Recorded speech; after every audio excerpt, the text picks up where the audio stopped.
Bill Gates kind of dropped a crazy prediction about the future of work, saying only 3 job types are going to survive the whole AI revolution thing. Really, just 3? Energy biology. And get this, AI programming itself. But the cool part is, like, the why behind Gates's picks. Okay, so break it down for us. Like, what makes these fields AI resistant?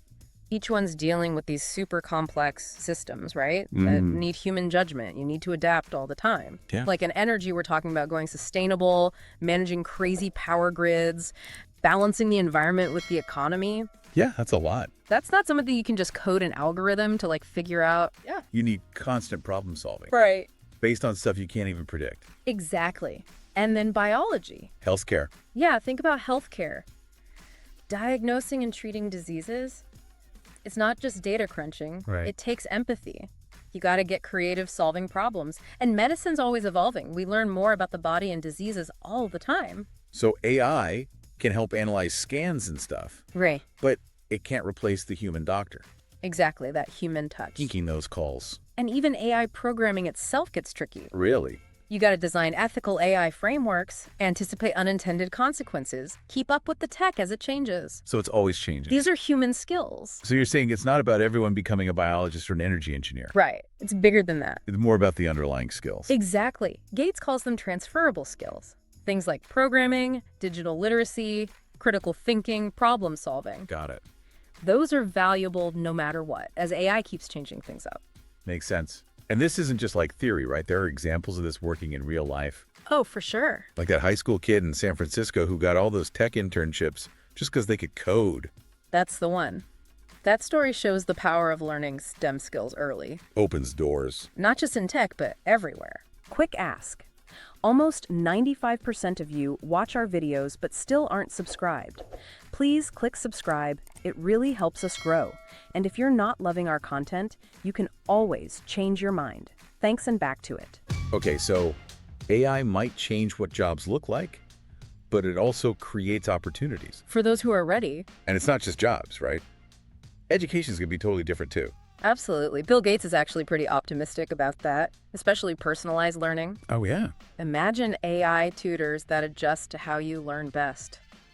Whoa. Kind of like Khan Academy online, but way more advanced. That's a cool thought, because everyone learns so differently. Right. Having that individual help could make education way better for everyone. Make it more accessible too. Exactly. Democratize education. Give everyone a good learning experience, no matter who they are or where they're from. But let's be real, there are downsides too.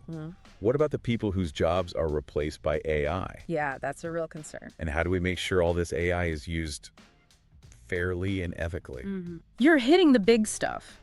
These are ethical and social questions. We can't ignore them. So what can be done? Groups like the World Economic Forum are working on responsible AI development. Okay. They're pushing for retraining programs for people who lose jobs and for policies that help people during this whole transition. So it's not just about the tech itself. Oh. It's about building a system that supports people through the changes. Right. Make sure the benefits of AI are shared fairly. It's got to be a global effort too, right? For sure. We need to work together on this. Like I was reading about Germany. Their vocational programs are awesome. Yeah, they're doing great stuff. Integrating digital skills into traditional trades. And you have tech companies retraining their own employees as AI changes their needs. It's happening. We have models for adapting to this new world. Hey, want our free AI dope top AI tools that we use? Chat below. It's our live Google Sheets packed with over 100 killer tools, video, music, photos, AI voices, productivity, script writing, YouTube hacks, captions, the works. Always growing. Live Google Sheet. Always free. AI, dope top AI tools that we use. Download and chat below. Back to the show. So what can our listeners do to prepare? That's the question, isn't it? I think the first thing is we got to shift our mindset. You know, the future of work is changing whether we like it or not. Okay, sure. But how do we deal with that? Yeah, AI is a huge part of that change. But instead of freaking out, we should be proactive. I like that. Proactive. But what does that even look like? It starts with lifelong learning. You know, the saying, what got you here won't get you there. Right. The skills you have now might be useless in a few years, so stay curious. Learn new stuff. Take online courses, workshops, whatever works for you. It's kind of like that story about Maria.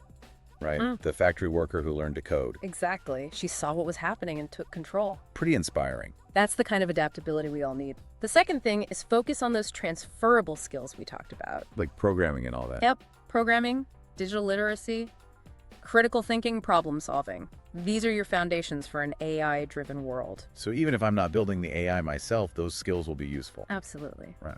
And the third thing, don't be afraid to think outside the box. What do you mean? This is a time of massive change, right? Which means there are tons of new opportunities popping up. Stuff we haven't even thought of yet. Exactly. Be open to different career paths, even if they seem scary or out of your comfort zone. So someone in finance could use AI to manage investments. Or a teacher could design those personalized learning platforms. Exactly. It's about seeing the potential where others don't. And this is a chance to reinvent yourself. Find work that you're passionate about. That you're good at. That's in demand. It's more than just a job. It's a career that fits you. I like that. It's not just surviving the AI revolution. It's about thriving. Exactly. And lastly, don't forget, this isn't a solo mission. We need to push for policies that help people through these changes. What kind of policies? Investments in education, retraining programs, making sure the benefits of AI are shared fairly. So individual action, but also systemic change.